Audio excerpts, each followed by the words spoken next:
in your case so far, hindi ka pa nasasabak sa isang intriga. Meron po ata isa, pero hindi naman po ata ganun siya. Ano ito? Yung kay ano po, yung nakakahiya. Sige, hindi. Go ahead, go ahead. Ano po, yung kay Sandro Marcos, kasi sinabi ko po. Ay, yung before nga na pala, oo, crush ko po oo, nun si oo. Sandro Oo. Marcos.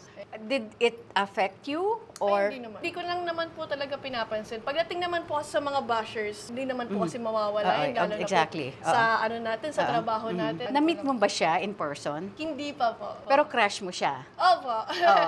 Ayan, at least, the presidential son, congressman, di ba? Anong magiging reaction mo pag makaharap mo siya? Hindi ko Ala, maalam. ala. Mag-reach out ka ba kay Kong Sandro na ma-interview mo?